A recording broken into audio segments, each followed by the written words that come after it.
Okay ka-trade, nandito tayo sa chart ng Bitcoin. So kung makita natin, naka-monthly time frame tayo.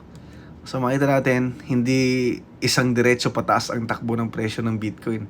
So makita natin may mga down, tulad yan, tumaas, tapos bumagsak. Dito, tumaas yan, tapos bumagsak. Medyo hindi lang kita masyado. Ito ngayon, tumaas, tapos bumagsak. So hindi siya straight na diretso. Meron siyang tinatawag na pullback or correction or drawdown or nagka-crash siya. So based sa history ka-trade, kasi sabi nga nila, history repeat itself. Okay? So 2011, nag-drawdown ng 99% or bumaba ang presyo ng 99% ng Bitcoin. 2013, bumaba ng 83% at 50%. Tapos 2017, bumagsak ng 83%. 2020, bumagsak ng 50%. 2021, bumagsak ng 53%. Okay, at ngayong 2026 ka-trade. So, sukati natin ka-trade kasi umabot sa 125 to 126 US dollar ang presyo ng Bitcoin. So, sukati natin kung ilang percent ang binaba niya ka-trade. Okay, so tapat natin dyan sa pinakataas na presyo. Okay, hilain natin sa pinaka-binagsak niya dito sa 60 level. Ayan ka-trade, kung makita natin 53% yan ka-trade.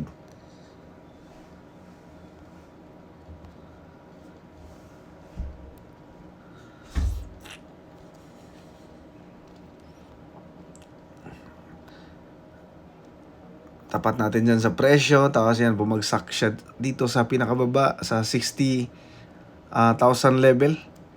Okay, so kung makita natin ka-trade, okay, ayan, bumagsak ng 52% or nag-drawdown ng 52% ang presyo ng Bitcoin.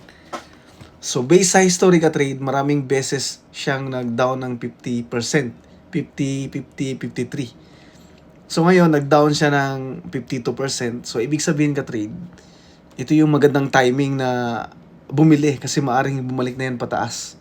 Kasi base sa history, maraming beses siya na hanggang 50% lang. Pero hindi lang yun ka-trade kasi meron pang dalawang 83%, di ba? So, tingin ko yan yung pinakasagad na pwedeng ibaba ng presyo ng Bitcoin. So, hanggang saan siya babagsak? Anong presyo? Okay, so, tingnan natin. Hilain pa natin to hanggang 80%. So, dito sa level na to ka-trade. Yan, makita natin dito sa level na to, sa price level na to, 80% yan ka-trade ang ibabagsak. So, anong presyo? So, dito banda ka-trade sa... So, dito banda ka-trade sa 25,000, 24,000 level. Okay? So, maaring bumagsak yung Bitcoin hanggang dyan. So, nag-down siya ng 80% parehas sa history. Okay?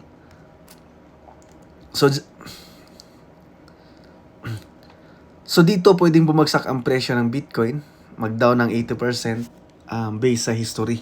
So diyan talaga pinaka gold mine ng Bitcoin na makabili ka diyan kapag bumagsak diyan. Pero mas mataas yung chance na hanggang dito na lang to sa 68 level. Okay, 60 level tataas na kasi nasa 50% na yung dinaw ng Bitcoin. Okay? So, kayo ka-trade, gusto nyo bang pumasok na ngayon, mag-invest na ngayon, or hintayin nyo pa munang bumaba pa? Anong level yung gusto nyong pasukan ka-trade?